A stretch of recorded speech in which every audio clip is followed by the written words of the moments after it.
പുതിയ Korean phrases പഠിക്കാൻ വന്നതാണോ?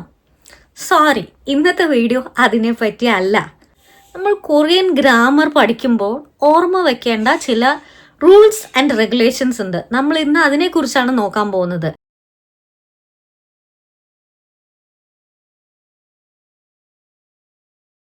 വാക്കിൻ്റെ ബേസ് ഫോം അറിഞ്ഞിരിക്കുക. അതായത് പോവുക, ഖാത്ത. അപ്പോൾ ഈ ത എന്ന് പറയുന്നത് ആക്ച്വലി ഗ്രാമറിൻ്റെ ഭാഗമായിട്ട് വരുന്നതാണ്. വരുന്ന ഖ അല്ലെങ്കിൽ മോക്ക് അല്ലെങ്കിൽ മാഷിൻ, ഇതൊക്കെയാണ് ശരിക്കും വെർബ് ഫോം. ഇത് നമ്മൾ അറിഞ്ഞിരിക്കണം. ഇനി സ്റ്റെപ്പ് 2 ടെൻസ് അറിഞ്ഞിരിക്കുക. ഇത് ഏത് ഭാഷ പഠിക്കുമ്പോഴും നമുക്ക് ഏത് കാലത്തിലാണ് പ്രവൃത്തി സംഭവിക്കുന്നത് എന്നറിഞ്ഞിരിക്കേണ്ടത് പ്രധാനം തന്നെയാണല്ലോ. ഇംഗ്ലീഷ് പോലെ അല്ല കൊറിയൻ, മലയാളം പോലെ തന്നെയാണ്. ഭൂതം, ഭാവി, വർത്തമാനം, അത്രയേ ഉള്ളൂ. 16 കാലങ്ങളൊന്നും ഇല്ല. വളരെ സിമ്പിളായിട്ടുള്ളൊരു ഭാഷയാണ് ഹങ്യോൾ. അപ്പം ഖാത്ത എന്നുള്ളതിൻ്റെ 3 ഫോംസ് ഞാൻ എക്സാമ്പിളായിട്ട് പറയാം. പ്രസൻറ്റ് ഖായോ, പാസ്റ്റ് ഖസേയോ, ഫ്യൂച്ചർ ഖൽഗോയേയോ. ഖൽഗോയേയോ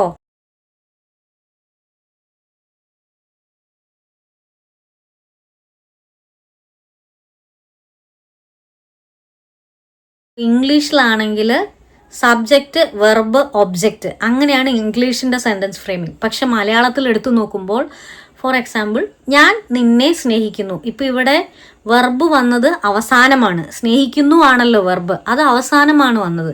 അതുപോലെ തന്നെ നാനൻ നോറ് സരാങ്ങെ, ഞാൻ നിന്നെ സ്നേഹിക്കുന്നു. നാനൻ നോറ് സരാങ്ങെ. ഈ ന എന്നുള്ളതാണ് ഞാൻ, നോ എന്നുള്ളത് നിങ്ങൾ. അത് എല്ലാ സബ്ജക്റ്റ് കഴിഞ്ഞാലും നമ്മൾ നിൻ എന്ന് യൂസ് ചെയ്യും. അതേപോലെ നിങ്ങൾ എന്നുള്ളതിൻ്റെ കൂടെ ലിൽ എന്ന് ചേർത്തത് അതിൻ്റെ ഒബ്ജക്റ്റ് അതാണ് എന്ന് നോട്ടിഫൈ ചെയ്യാൻ വേണ്ടിയിട്ടാണ്. അപ്പം അതായത് ഒരു ഈ സബ്ജക്റ്റിൻ്റെ കൂടെ വരുന്ന പ്ലേസ് ഹോൾഡറിനെ ടോപ്പിക് മാർക്കർ എന്നാണ് നമ്മൾ ഇംഗ്ലീഷിൽ പറയുക.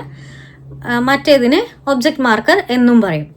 അത് ഏതാണ് സബ്ജക്റ്റ് ഏതാണ് ഒബ്ജക്റ്റ് എന്ന് നോട്ടിഫൈ ചെയ്യാൻ വേണ്ടിയിട്ടുള്ള ഒരു പ്രയോഗമാണ് ഇത്. പക്ഷേ കൊറിയനിനൊരു പ്രത്യേകതയുണ്ട്. ഞാൻ നിന്നെ സ്നേഹിക്കുന്നു എന്ന് നമ്മൾ മലയാളത്തിൽ പറയും, പക്ഷെ കൊറിയനിൽ അങ്ങനെ സെൻറ്റൻസ് മുഴുവനായിട്ട് പറയണം എന്ന് ഇല്ല.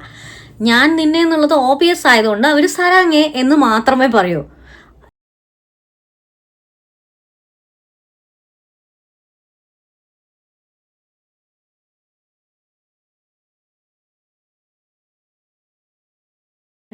അവോകാഡ്സ് എന്ന് പറഞ്ഞിട്ട് ഒരു ആപ്പ് ഉണ്ട്.